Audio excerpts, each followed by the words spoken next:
Well, bad news for the Atlanta Braves coming off a series against St. Louis. Max Fried and Ozzie Albies are going to be out for an extended amount of time. How long, we'll have to see. And is it Nacho Alvarez time in Atlanta and a new signing? And what does all this stuff mean for the trade deadline that's just a week or two away? That and more on today's episode of the Chopaholic. Pile in here and make yourself feel at home. The crowded booth is coming on. The Crowded Booth with Bryce Koon.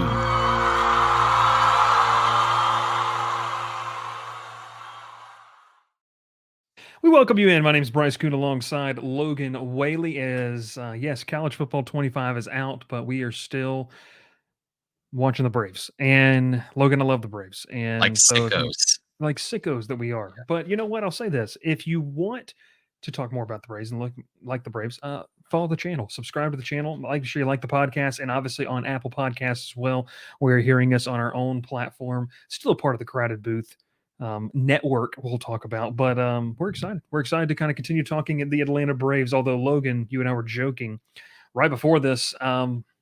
Wish we had better news to talk about.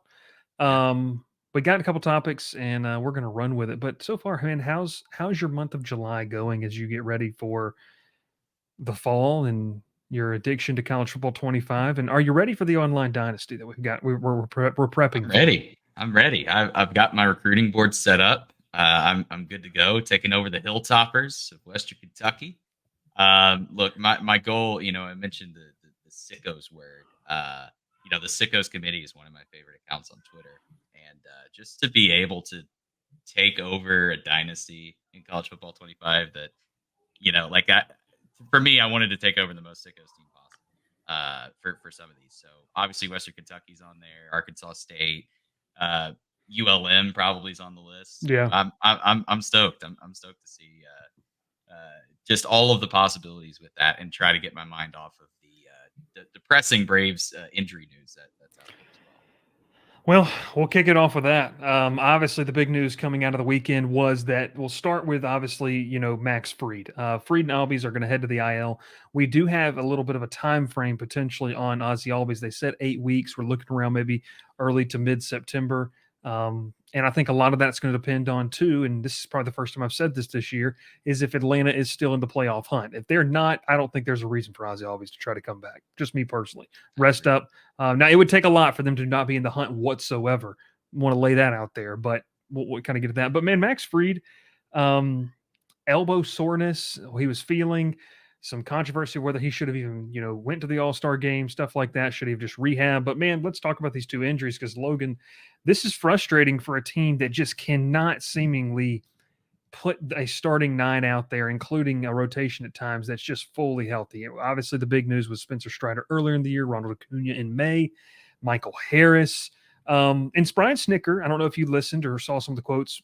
For the first time in 2024, was kind of like visibly frustrated about like the fact that they just cannot catch a break. I will say that happens sometimes in baseball, but just kind of your level of frustration and what these two injuries mean kind of going forward. I mean, just look at the lineup today. Again, recording this on a Monday, and really the only three guys who were, well, I mean, Sean Murphy's down there in the lineup too. So is Orlando Arcia. They're 8 and 9. That ought to tell you everything about how they've been doing offensively this year. Which again, for Murphy, I mean, obviously he missed some time with some injury. Arcia has taken a step back at the plate, but then middle of the lineup, Riley, Ozuna, Olsen, and then everybody else. It's just shrug of the shoulders. I mean, you got Rosario out there, you got Duvall out there, and this isn't a bad lineup. Like, it's certainly not the worst team in Major League Baseball. Certainly not the worst team in the National League, and certainly a team that could still make a run in the second half of the season. But it definitely gets a little bit more difficult. So there's definitely some frustration as far as the injuries are concerned. It's so annoying because you, especially considering, I mean, just how good Ronaldo Lopez and Chris Sale have been in that rotation. You think about what a healthy Max Fried and Spencer Strider would have added to that rotation. Morton as a fifth starter probably at that point. And I mean, just that plus the offense. The offense was frustrating by itself without the injuries. I think the injuries just kind of adds to that frustration a little bit. So yeah, it's been a frustrating season for sure, and I think it definitely shifts what the Braves do in the next week or so when it comes to the deadline talk. But I'm curious. To me, this adds a bit more intrigue as far as what the Braves do. Do they trade for a starter now? Do they continue with their plan of going all in and maybe try to, hit a home run, or do they just stay put and call this a lost season? That's what I'm thinking about now as a fan. Yeah, and we're going to talk about that later on in the show. But Logan, staying with Max Fried, contract year, had been pitching really, really well. How does this affect how Atlanta looks at him and how the market will look at him if he does indeed hit free agency? We all think he will, and believe that he will at this point. But I mean, Fried's a guy that when he's healthy, he's top 10 pitcher in baseball. I mean, he's a guy that can anchor a staff, can go win a game 7 of the World Series. I'm throwing Max Fried in there. Yeah. But when you look at this, his injury concern, this is something that Chris Sale actually said at the All-Star game. He's handled it very, very well, being in a contract year, and I feel like Max made it known that he's willing and wants to stay in Atlanta too. So, how does this affect maybe Atlanta's long-term future with Max Fried potentially? Yeah, well, it's interesting too because I've seen a lot of people on social media that have said, "Hey, the Braves should sell now," and I could not disagree with the sentiment more. Yeah. Because okay, who are you going to sell? Obviously, Max Fried is the first name on that list, but what team right now, what contending team right now would be interested in a pitcher who is obviously very good? He's an all-star, but he's injured, oft injured, and in a contract year. The Braves aren't going to get much out of that. I don't think that the contending team right now, they're like, well, we don't know the timeline for Max Fried's injury. We're not going to give up a whole lot to get him if we do try to trade for him because there's no guarantee that he helps out a team right now. So I think it is very much in limbo right now. I don't know because this could impact things. I mean, if this is a season-ending injury for Fried, which it doesn't seem like it is. I mean, based on the comments and everything, the way that they're saying it's the best case scenario. But if this season goes sour, Fried doesn't come back, I think if anything, that means he's probably he either takes a prove it deal with the Braves or with another team somewhere else. But I don't know. I think this hurts Max a lot when it comes to this offseason. He has handled things well. He has performed well. But again, he has not been able to stay healthy the past several seasons now. And I think teams are going to look at that. Granted, Chris Sale, I know that that's what people are going to point to. Yeah. Fried was not on that level like Chris Sale was in Sale's prime. So I think those two situations are a bit different. Yeah. And, we kind of talked about this in the last pod about, Chris Sale and, when he's healthy, he's been among the best. And like when you go back and look at his prime, start looking at some numbers, he was arguably the best pitcher in baseball when he was healthy. And my thing with Max Fried, he's only 30 years old. I had not thought about it until you said it, but a prove it deal, like a 1 year, $20 million deal next year.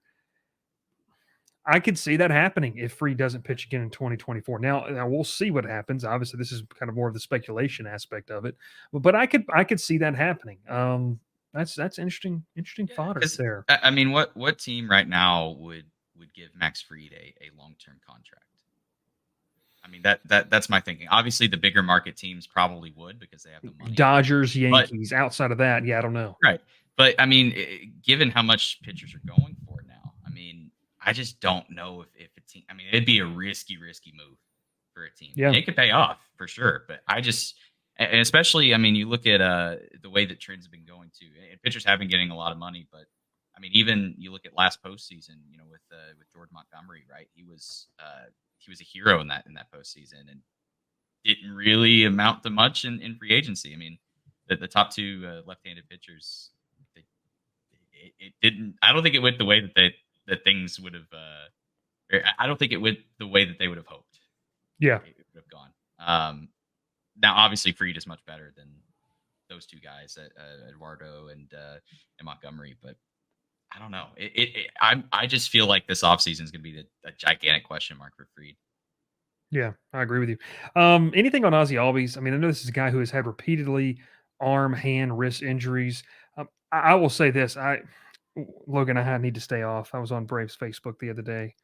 because we do promote our pod through that, and we want you to Of follow course. the pod. But um, there was a lot of blaming of Travis Darno for the injury. I don't know if you saw it. It was like kind of an errant throw. I Was mean, bad throw.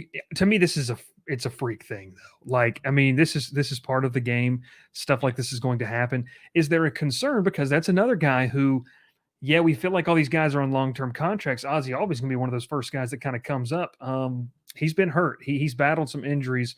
I think Ozzy would even say a frustrating season for him. The early season injury, now something like this, that if Atlanta for some crazy reason, collapses and can't and falls completely out of the pennant race, out of the wild card race, I don't know what the upside of Ozzy coming back in 2024 is. Now, hear me when I say that. They'd have to completely fall out of the race. I don't think they will completely fall out, but just kind of your thoughts on quickly there on Ozzy.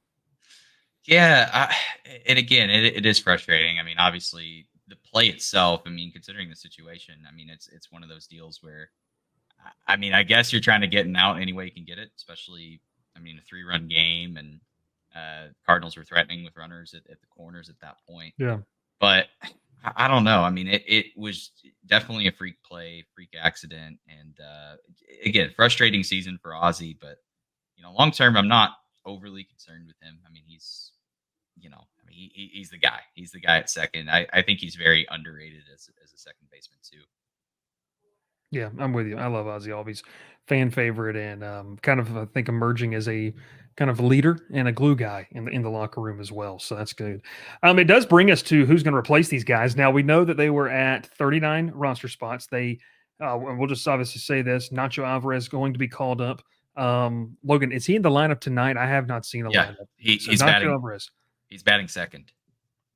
So he's hit everywhere. They Braves are going to. I don't. Has the Atlanta Braves official account said this? I know reports that came out they had signed Whit Merrifield as Yeah, well.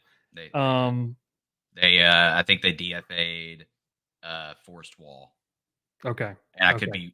I could be wrong. It's they optioned Eli White, I think, in DFA'd Wall to To make open room. up another spot on Yeah, that 40-man roster. Look, Nacho Alvarez is going to make his major league debut tonight. We're recording this on Monday. A lot of you might not hear this till after the fact. I'm excited. I think we were kind of hesitant 2 weeks ago when we last recorded after that Philly series about what we would see if we would see Nacho Alvarez, yeah, and injury has forced their hand. They go pick up Whit Merrifield, pretty abysmal with the Phillies this year. But I think this is a guy who's a veteran player, can play a couple different spots for you, and you're just hoping. I mean, to me, at the very least, you're hoping that look, he can play the outfield too, so yeah.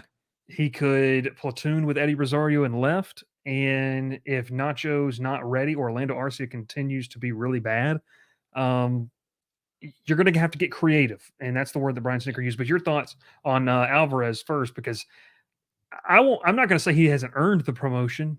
If it wasn't the Braves, he'd probably be at the major league level, and the Yeah. guys that he had in front of him. But your thoughts on Nacho Alvarez and maybe some excitement level of I'm very excited. could be Uh, fun. yeah. Oh, yeah. It's going to be a lot of fun. I think that if anything, he's the primary reason I'm going to be watching tonight. Because I mean, if that's like I need to find any sort of excitement regarding this Braves team because it's just been a frustrating year. But Nacho is someone I'm super excited about. He's had a very very good year in AAA. Provides some speed. The bat's been there. Obviously, the concern is he's not really played second base, but I'm not overly concerned about that. I think that he'll. I think that the way that, and again, this is from the beat reporters. The beat reporters are very confident that he'll be able to make that shift and make that adjustment. 'Cause, I mean, Ozzy Albies was a shortstop in the minor leagues and made Yeah, that adjustment to second base as well. So I look at that and I'm not overly concerned about him playing a position that he hasn't really. I will yeah, say though, to your point on Arcia, if he continues to struggle and Nacho performs, I definitely see a world where Nacho shifts over to short and Merrifield takes over at second with this signing. But again, RC is just a guy, and again, I know the defense and all this stuff, but man, he's just been such a liability in the lineup this year that you do have to consider that. I think at this point, if Nacho performs, yeah, yeah. No, I'm with you. And if I'm not mistaken, Merrifield was not signed to Philadelphia to be an everyday guy. He was kind of like this super utility player. that really, I mean, lack of better words, he wanted a ring and he signed with Philadelphia, and he was just not really good this year. But I think he still can provide a level at second base where you feel like, okay, that's replacement player level Mhm. type of play. And he's a veteran. And look, there's something about, Atlanta with these deals. Can you strike gold on that? Going back to Nacho Alvarez, though, you start to look at some of his numbers, his OPS. I mean, he deserves it. And I think it begs the question, too, and we'll get to this kind of topic when the deadline works. But, longtime Braves TV announcer Chip Carey used to kind of always joke about this. It's Oh, like you're making oh, a deadline acquisition. But in all seriousness, Logan, I mean, Atlanta has had success with young players coming up and providing that spark. Eh, Like, I mean, that's just proven. Like they've been able to do that over the past couple of years. Austin Riley when he first came up, Michael Harris when he first came up, Spencer Strider. Is Nacho the next guy? And like, what's the pressure on him to do that? Because I don't think we should expect Nacho to be a guy that comes in and then just transforms this lineup. He lengthens out the lineup. Everyone starts to hit because guys like Matt Olson still have to hit. right. Guys like Austin Riley are going to need to catch fire.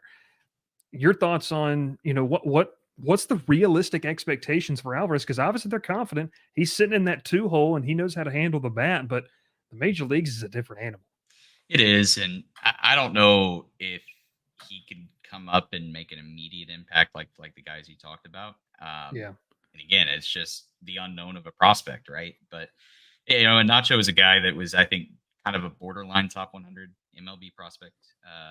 And I know that he wasn't on a lot of lists this year. Maybe he was going to be on some midseason top 100. I don't know. But what I'm saying is even though he's a Braves top prospect, he didn't necessarily have the hype like some of the Braves prospects of the past did. But that Okay. being said, I mean, with that, I mean, there's probably not a lot of pressure on Nacho, but I mean, that's a lot of trust that Snicker's putting in him by hitting him in a top 3 spot, hitting him second in the order.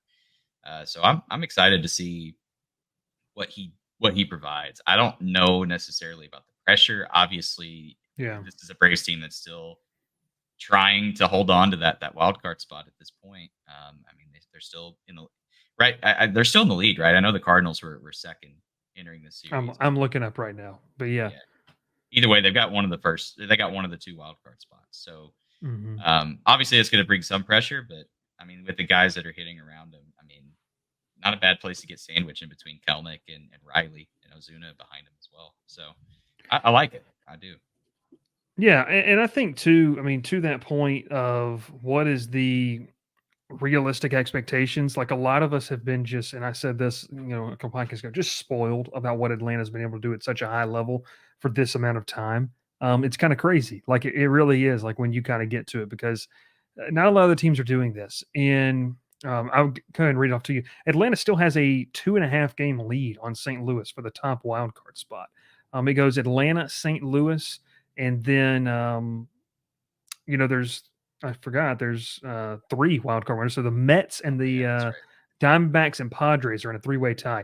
The So Mets. for that third spot, the Mets have been on fire actually, low key lately, and Yeah. it makes for interesting. But yeah, Nacho Alvarez making his major league debut tonight. Whit Merrifield. We'll see what Atlanta can get out of him. One thing that's interesting too with Merrifield, and I've been kind of looking at the numbers real quick. I mean, he has not struck out a ton this year. 10% strikeout rate, 9% walk rate. I mean, that's Hmm. not bad. And considering the fact too, he only hit 199, but he had 11 steals, 15 walks, and 19 strikeouts. He played in left field, second base, third base. He also DH'd a little bit as well. And this is a guy who was an all-star last year too. So I'm not saying to expect the Whit Merrifield that was with the Kansas City Royals. Yeah. I'm not saying that, but I mean, I don't know, change of scenery. No, That's well, I mean, like when you really look at this, you got to hope like maybe there's something that they see and they're like, hey, we can go change this, or he's a veteran, he can afford to change this, and we can get him back in like 2 or 3 weeks, and maybe he can catch fire. It does bring us to this, Logan, as we kind of round this pod out. You and I sat here 2 weeks ago, and Atlanta was fresh off a 2 out of 3 from Philadelphia. Actually, they had a chance this weekend to go down to 6.5 games out. Still a manageable deficit. As I'm sitting here looking at it, like 8.5. You gotta start winning now, though. I would say you got to start making up ground. I would feel more comfortable if by August the 1st you were like 5.5 or 5 games out or below in terms of what you need to do. Still some baseball left. It's getting late. It's not time to wave the white flag in terms of the division. But what's the plan of attack here? Because a lot of fans are going to want you. We got to go all in. Like we should win a championship every year. That is true. But did the injuries to Ozzy Albies, which you have to ask the question of how effective is he going to be if the earliest he can be back is in middle to late September already? And as you see what Max Fried, has going on, like what is and I too, not a lot of prospect capital in terms of you can go land one of the big fish. Like I'd love Luis Robert. I don't think you can do that. Um, I don't know. Like, what if you're Alex Anthopoulos? What's your plan of attack? How much do you really go into this and say we're going to try to win it all this year? That's going to be the PR answer. Everyone's going to say that, but what's behind closed doors? How would you address that? I think the Freed injury definitely changes things because Hmm. I think the back half of the Braves rotation was already an issue. Because I mean, look, Schwellenbach's been fine, but Last night was rough. Yesterday was rough, but yes, I agree. Yeah. In general, I mean, I don't know what it is with the Cardinals. I guess the Cardinals just have Schwellenbach's number or something. I think that's his second loss, second Yeah. time he's performed poorly against St. Louis. Which St. Louis, I mean, they've started to turn things around a little bit too Mm-hmm. this season. But back to your point about the deadline, I don't think pushing all of the chips in is the answer here, especially with so much of the core being injured, and especially if you get them back, there's no guarantee that they're going to be at their best when it comes to October. Yeah. But that being said, if there are rentals available for cheap to at least plug some holes, I wouldn't mind that. Truthfully, I wouldn't. Okay. I think the only wrong answer here is selling. I don't think trading away big pieces like Freed and any of the core members. I just don't think that that's a good option or a smart option. I think that that's very reactionary. Yeah. But what I do think, I mean, and again, so much is unknown right now because there are so many teams that are in the playoff hunt that you don't know what teams are going to be selling. You don't know what teams are going to be making a push. I think the Braves are going to be buyers, but not like the major. We're going to push Yeah. chips in type. Like I think it'll be again just a veteran that doesn't sell tickets whenever the Braves trade for whoever it is that they get, like a Braden Drury or Ahmed Yeah. Rosario. So, like those types of names that don't excite you whenever you hear them, but they do make an impact. They do make a difference. I wanted to add to that. I'm looking at the wild card standings. There's legitimately only 2 teams in the National League you can say are going to be sellers right now: Colorado and Miami. The Nationals are 47 and 53 and just 4 games out of a wild card spot. Now, look, I'd love Lane Thomas. I think it's going to take a boatload to go get him, though. The Nationals have already been selling, though. I They think have already, been. yeah. So that's But I that's don't expect them to trade within division. Just me personally. The Angels, A's, and White Sox. Toronto is one of those two. And I'm just going to get to it right here. Here's a name that keeps popping up on my timeline. They're 4.5 out of the wild card, around a 500 team. Randy Rosarino, not having a great year, but he could be a nice long-term play in terms of what he could provide beyond 2025 or 2024. I think, Logan, that's the kind of trade that you could see Atlanta make, is buy low on a guy right now that could be serviceable, you know, multiple years. I just don't think they're going to go in for one of the big fish for this season as a rental. I do agree with you. Like a guy like Tommy Pham, okay? Like we bring him in for the end of the year, but it is what it is. A Rosarino would be fun. I don't know. Just your thoughts. Like, does a Rosarino make sense here? It's hard to say. Like, he would be a better Eddie Rosario, that is for sure. And again, it'd be kind of funny to have two well-known postseason heroes on the same team. Yes. Rosarena had probably one of the best postseasons ever. You can make that argument. I think he has a postseason record, right, of most hits, homers, RBI in one postseason. Yeah. So that, I mean, he obviously has that experience, but again, and he's somebody too. I think he's hit 20 homers in 3 straight years. So he provides some pop. That would be good. I think the big question though is price. I'm not sure. I know he's struggling, but I mean, he's still a guy that's proven it in the past that he could be pretty good. So I don't know. I don't know what the price would be, but I would be for it if the Braves could, not give up a good prospect. And again, I know that's unrealistic to say, but what I mean is like the upper echelon of our prospects, like a Waldrop or Smith Shaw or Yeah. even Nacho. Like I don't want to give up those guys. Drake Baldwin. Like I don't want to give up any of those guys. Well, the trade I was just about to tell you, a proposal I saw on one of the Braves websites did involve Drake Baldwin, and here's the reason why. It had Atlanta, really potentially linked to Jack Flaherty, who's been good for Detroit this Yeah. season. He could help shore up. I mean, he could be an innings eater for you, but the trade on over on Fansided was Jack Flaherty for Drake Baldwin and Darius Vines. I will be honest with you, I might take that I would in too. hopes that you could maybe extend, Jack Flaherty. Now Flaherty was awful last year with Baltimore after the deadline. You have to hope that doesn't repeat itself. But it's such a niche thing they're going to be looking for, Logan. And like you said, the market has changed so much as these extended wildcard teams. I just don't know what the realistic names are. I think we're going to have to see some big names come off the board. And as the dust settles, like I think either Anthopoulos is going to have to make a trade this week or it's going to be like a buzzer beater because you have to evaluate the market is. They can't overpay. They've still got to play the long game. And maybe Logan, you tell me, is that an unpopular opinion amongst educated Braves fans? Like play the long game because if you really start to just try to go for it here in 2024, like it might not make sense.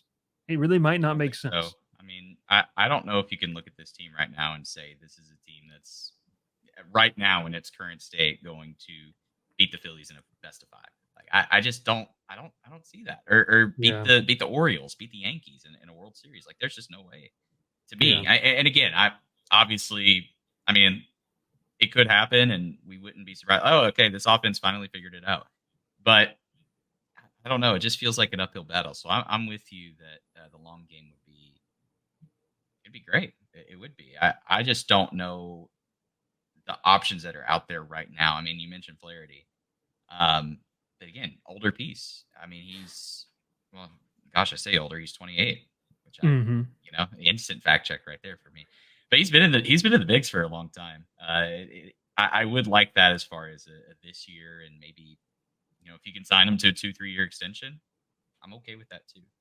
Um, so I don't know. I do think that pushing the chips all the way in, though, going all out for Luis Robert or anybody of that ilk, I just don't think is the right answer for the way that this team is right now. Yeah. I think it's going to be where they're going to add pieces around it. You see if you can sign Freed back, run this thing in 2025 with, and this is the thing too, Logan. And we're going to get into this as we get more into the season, and depending on how Atlanta, comes out of this, you really can't change the core of this roster. They've either got to perform or not. So you can definitely this offseason go add a legitimate outfield bat. Like I think you could do that. If you're going to say Harris, Kellenick, and Acuna is not going to be ready necessarily for opening day next year, potentially. But you go do that. Is Marcelo Zuna going to pick up that team option, which I think that they should pick up the team option at the very least. I don't know, man. It's going to be interesting because you can't change up the core very much offensively. They just have to produce, and Yeah. it's been a year where they haven't, and that happens. And I just think it's more of a thing. We're just been spoiled, and so now people are kind of looking around panicking because they're like, well, what do we do? But this is what the 29 other teams in baseball have to go through, more frequently than Atlanta has over the past 5 years. And if there's one piece that I'm curious, I'm curious to see what happens with Marcelo Zuna. Yes. Because I mean, Acuna, you just mentioned. I mean, this is another ACL for him. They could take a Bryce Harper approach and not put him in the field right away. Obviously, there's only one DH position, so where would you put Ozuna? You are not putting him in left field, No. ever, Yeah. ever. Not happening. Not happening. So I don't know. I mean that is something that I feel like down the road would be an interesting discussion. I don't think they would trade away Ozuna at this deadline, but you never know. I mean, that if you can get a good haul for Ozuna, which I think you can, because I mean, guy is borderline a triple crown winner right now. I don't know, and that may be a hot take. I definitely think if you're gonna, The stats don't lie. The numbers back yeah, that up. I mean, he's borderline no, in that I mean, conversation. no, what I mean is a hot take to potentially trade him away at this deadline, because Yeah. that would be the only piece I would sell. Because if the Braves know that Acuna will not be ready to see the field in 2025, but as bad as ready, I mean, you're not going to put Acuna in the line. You're not going to put Acuna in the lineup, right? So Yeah. I don't know. That's an interesting thing that I feel like I don't know. That's a question I think will get answered down the road. But Ozuna is somebody that I would maybe keep an eye on. Yeah. I can see the path to that. I'll just say I don't think that happens, but I can see the path. Now, if I will tell you this, if they just bomb the next 2 weeks or the next 8 days, then yeah. Like if they just lose 8 straight, and we have some more injuries pile up, maybe. But I'm with you there. But hey, Well, it is too. I mean, Marcell Ozuna, because again, I feel like if he were to continue this hot streak throughout the rest of this season, I feel like he is the most prime regression candidate in the history of prime regression candidates for next season. I just fully believe that. I don't know. He's it's going to be hard to do what he did again this year. But I will say, ever since May of last year, he's arguably been the best offensive player in baseball. So it's true. I mean, on pace for back-to-back 40 homer seasons, which is crazy to think about. I don't know. Chuck was on pace for 140 RBIs at the All-Star break, by the way. That's just nuts to think about. Insane. So that's so insane. He has 79 this year. Yeah, man. He's that's crazy. Like he's literally kept this Braves offense afloat. It's been wild to see. Yeah. Now look, all of this could change if Matt Olson starts hitting and Austin Riley catches fire. Like that. Like if those two guys catch fire, and as much as we talked about, would they sell? If those jokers catch fire over the next like 4 or 5 games and really start to pick it up, Anthopoulos might say, okay, we're going to go add some pieces that can help us. I just think that it's going to be some fringe pieces. I don't see them being a major player. Saw the rumors come out today that the Dodgers and the Orioles are in play for Tariq Skubal.